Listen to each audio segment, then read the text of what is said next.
हैं। आज की जो कहानी है, आज का जो प्रसंग है, यह बड़ा ही मोटिवेशनल है, बड़ा ही ज्ञानवर्धक है। प्रिय दर्शकों, एक तोता ने बताया कि जो मनुष्य अपने जीवन में यह 4 गलतियां नहीं करता है, वह कभी गरीबी का मुंह नहीं देखता, कभी गरीब नहीं रहता। कहानी शुरू करने से पहले अगर आप हमारे चैनल पर पहली बार आए हैं तो चैनल को सब्सक्राइब करें, बेल आइकन ऑन करें, अच्छे कमेंट किया करें ताकि हर आने वाले वीडियो का नोटिफिकेशन सबसे पहले आपको मिले और प्रिय दर्शकों, आप उसका फायदा उठा सकें। शुरू करते हैं। दर्शकों, आज की प्यारी सी कहानी, यह प्यारा सा वीडियो। प्रिय दर्शकों, एक समय की बात है। किसी नगर में एक भोला नाम का व्यक्ति रहता था। वह भोला बड़ा ही गरीब, बड़ा ही दीनहीन था। उसके घर में खाने के लिए 2 वक्त की रोटी भी नहीं थी। भोला की पत्नी और उसके बच्चे जैसे तैसे अपना जीवन निर्वाह कर रहे थे। प्रिय दर्शकों, भोला जो था वह बहुत आलसी था।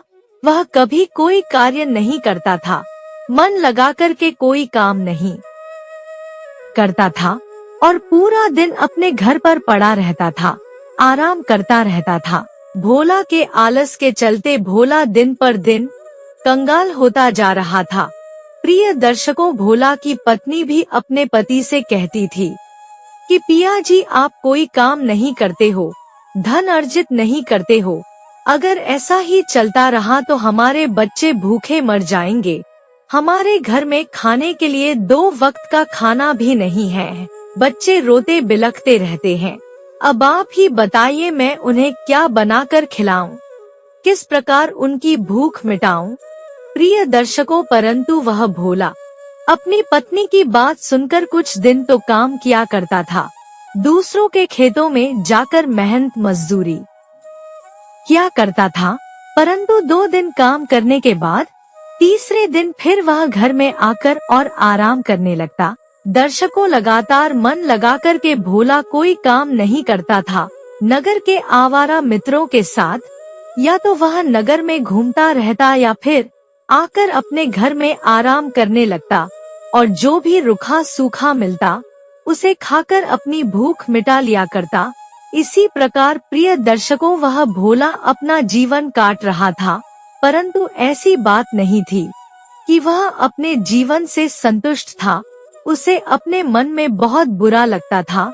वह यही सोचता रहता था कि आज मेरे आलस के कारण, मेरे ऐसे स्वभाव के कारण मेरी पत्नी, मेरे बच्चे भूखे मर रहे हैं। उनके पास खाने के लिए भोजन नहीं है। आज मेरे कारण मेरे बच्चे ऐसा दिन देख रहे हैं, गरीबी में अपना जीवन काट रहे हैं। प्रिय दर्शकों, यही सब सोचकर वह भोला पूरा दिन उदास रहता था। उसका मन उसे खुश नहीं रहने देता था।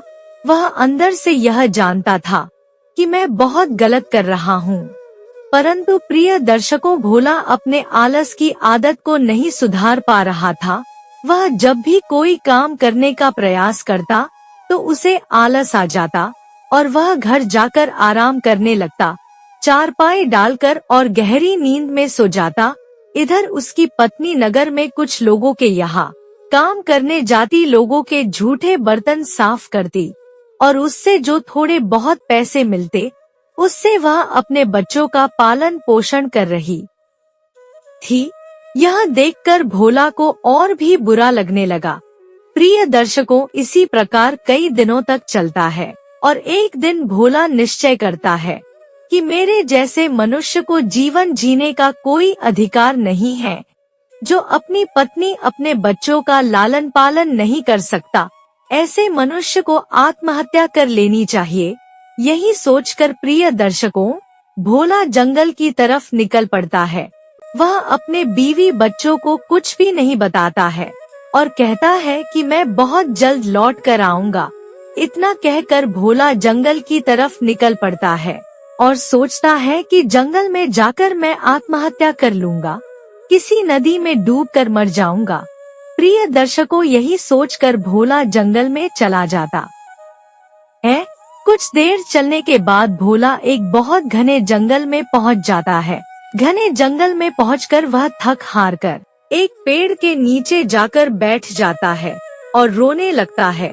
प्रिय दर्शकों, अब तो भोला बहुत जोर जोर से रोने लगता है। तभी पेड़ के ऊपर बैठा एक तोता यह देखता है कि पेड़ के नीचे बैठकर एक मनुष्य रो रहा है। तब वह तोता उड़ता हुआ नीचे आता है और भोला के पास आकर बैठ जाता है। तोता कहता है कि हे मनुष्य, तुम क्यों रो रहे हो? तुम्हारे जीवन में क्या दुख तकलीफ है? तुम मुझे बता सकते हो सकता है मैं तुम्हारी कोई सहायता कर सकूं। तब प्रिय दर्शकों, भोला कहता है कि हे तोता भाई, मेरा जीवन किसी नर्क से कम नहीं है। घर पर मेरी पत्नी, मेरे बच्चे भूखे मर रहे हैं, गरीबी में अपना जीवन काट रहे हैं, परंतु मुझसे कोई काम नहीं बनता है।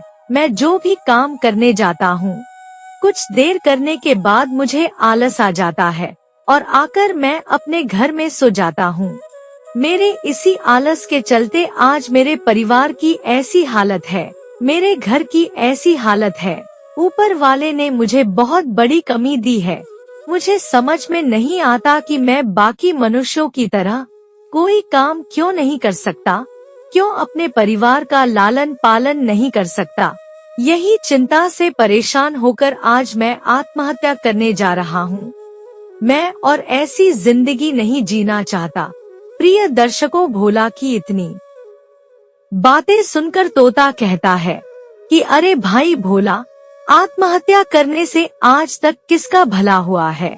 भगवान ने इतना अच्छा जीवन दिया है, इतना अच्छा शरीर दिया है, इसे नष्ट करने की गलती मत करो।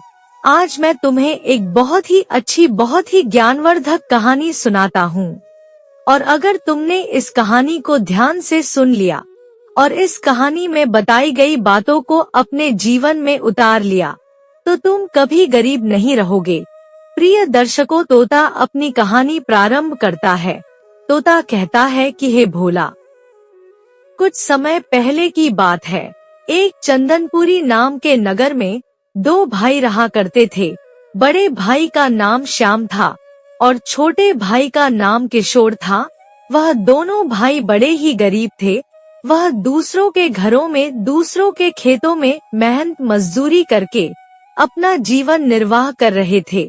उनके माता पिता की मृत्यु कुछ समय पहले हो चुकी थी।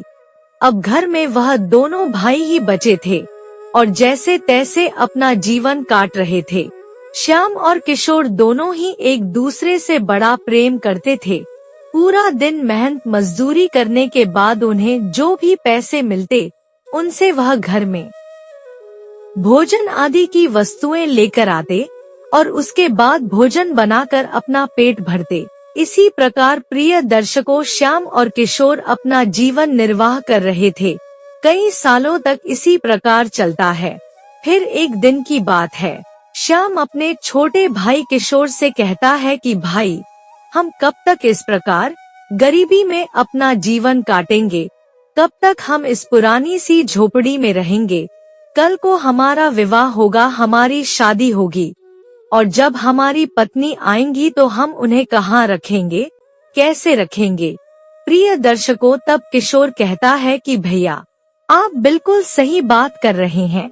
हम इस प्रकार अपना पूरा जीवन तो नहीं निकाल सकते, हमें कुछ ना कुछ तो करना ही पड़ेगा। तब श्याम कहता है कि भाई, मैं शहर जाता हूँ। शहर में जाकर मैं कोई काम ढूंढ लूंगा। शहर में काम करने के कुछ अच्छे पैसे मिलेंगे, और एक बार शहर में मेरा काम चल पड़ा तो मैं तुम्हें भी शहर में बुला लूंगा और हम मिलकर आराम से शहर में रहेंगे। प्रिय दर्शकों, जब किशोर अपने बड़े भाई की इतनी बातें सुनता है तो वह कहता है कि भैया, यह तो बड़ी ही अच्छी बात है। आप कल ही शहर चले जाइए और जब आपका काम सही चलने लगे, जब आप कुछ धन जोड़ लें, तो उसके बाद आप मुझे भी बता देना, मैं भी आपके पास शहर में चला आऊंगा। अब तो दर्शकों, अगले ही दिन वह श्याम अपना सामान बांधकर और शहर के लिए चल देता है। शहर में जाकर श्याम बहुत मेहनत करता है, कई जगह पर काम करता है। इधर किशोर गांव पर लोगों के खेतों में मेहनत मजदूरी करके अपना जीवन गुजार रहा था और उधर शहर में वह श्याम धीरे धीरे धनवान बन जाता है। उसका व्यापार चल पड़ता है। अब तो प्रिय दर्शकों, कुछ ही सालों में श्याम बहुत धनवान हो जाता है, अपना खुद का मकान खरीद लेता है और शहर में ही एक बड़ी ही सुंदर स्त्री से विवाह कर लेता है। प्रिय दर्शकों, इधर गांव पर किशोर भी अपने भाई के बुलावे का इंतजार करते करते थक चुका था। रोज वह सोचता था कि आज मेरे भाई मुझे बुलाने आएंगे। मेरे भाई शहर में बहुत बड़े सेठ बन चुके होंगे, परंतु प्रिय दर्शकों, उसके भाई का कोई बुलावा नहीं आता है। कुछ सालों में किशोर भी गांव पर एक स्त्री से विवाह कर लेता है और वह अपनी पत्नी के साथ उसी कुटिया में रहने लगता है जो उसके माता पिता की थी।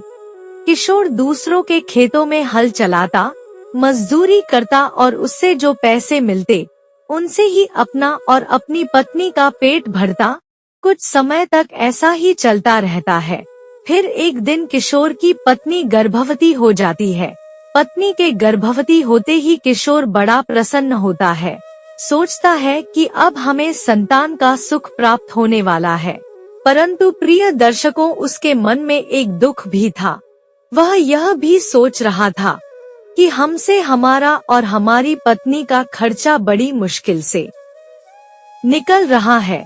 2 समय का भोजन हमें बड़ी मुश्किल से मिल रहा है। अगर हमारी संतान आ गई, हमारा पुत्र आ गया, तो हम उसका लालन पालन कैसे करेंगे, कैसे उसे 2 समय का भोजन देंगे।